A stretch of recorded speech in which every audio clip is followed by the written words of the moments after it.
Welcome back. Now, motor companies want key elements of former trade, industry and competition minister Ebrahim Patel's policies around electric vehicles amended to help create a local market for EVs and protect the future of the automotive industry as a whole.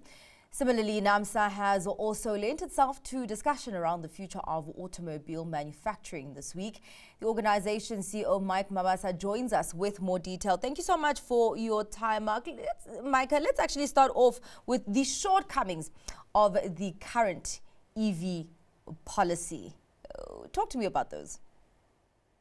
Yeah, absolutely, and good afternoon. The biggest challenge we have with the current construct of the white paper policy is that it's focusing mainly on very specific drivetrains, in particular electric vehicles that are battery powered or fuel cells powered. And you may be aware that the technology specifically in relation to new energy vehicles is much broader than just electric vehicles that are powered through a battery or fuel cells. So you've got hybrid vehicles, both your traditional hybrids, you also have your plug-in hybrids, and then we also have hydrogen that is also beginning to play a very, very important role in our economy.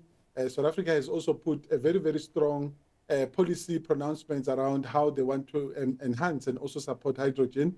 And we believe very strongly that as the automotive industry, there's space for us to be able to play also in that particular space. So there are limitations in the current policy, and we want the minister to broaden that particular policy, because also other markets that we are competing against globally are looking at the multiplicity of different technologies that they are bringing in order to be able to make sure that they are able to diversify this new energy vehicle ecosystem. Mike, it's actually quite interesting what you say. So is there a specific reason why Ebrahim Patel had not included hybrid vehicles, for example, when it comes to those manufacturing incentives? Or is it just a kind of narrow view on what electric vehicles are at this point? Well, I think the former minister's view has always been around the fact that, remember, South Africa is a very strong manufacturing base. 66% of the vehicles that we're producing, in the country is export,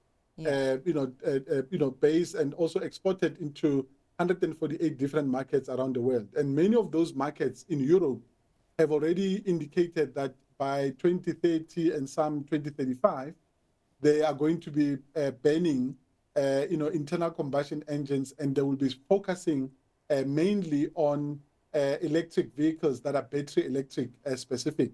So we know that those countries have since obviously changed their position, and they have expanded their reach to also allow for a broader definition of new energy vehicles that also include hybrid. So when the white paper was actually constructed, the minister's focus at the time was obviously on making sure that as a country, as we manufacture, and rightly so, and we're not necessarily pointing fingers at the minister, because at the time, the world was obviously moving extremely and quite significantly into the battery electric ecosystem. But we now know that that ecosystem has now since expanded, and that's why we also want now our minister to also expand our current policy pronouncement to make sure that we are able to accommodate for a much more broader ecosystem.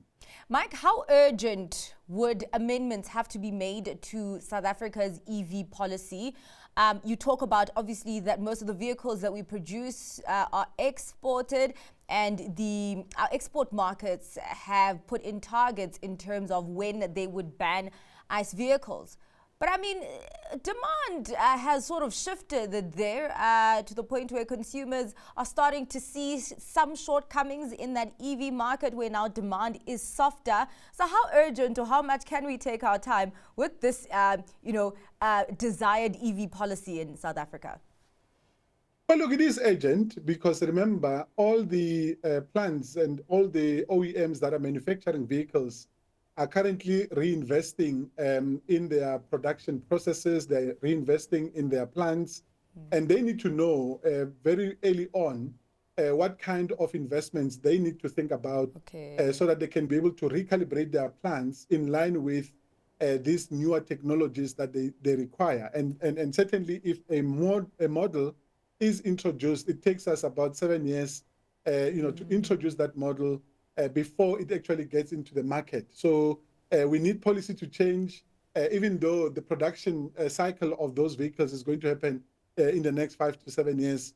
At least policy must, be adjusted now so that it can help us to plan accordingly, to invest accordingly, and to make sure that we are able to calibrate, and then also, most importantly, to also train our people. Because remember, these changes that we are now currently working on are very seismic. So the current cohort of employees that we have in our production plants need to be retrained so that we can really be able to make sure that as we move into the production of newer energy vehicles, they are ready to be able to take on those new technologies, so that we can be able to make sure that we are able to save jobs. Because in South Africa in particular, we've indicated very clearly to many of our manufacturing plants that we don't want to lose jobs. We don't want them to bring too many robots into these plants, so that we can be able to make sure that we don't increase our unemployment rate and retain as many jobs as possible in our market.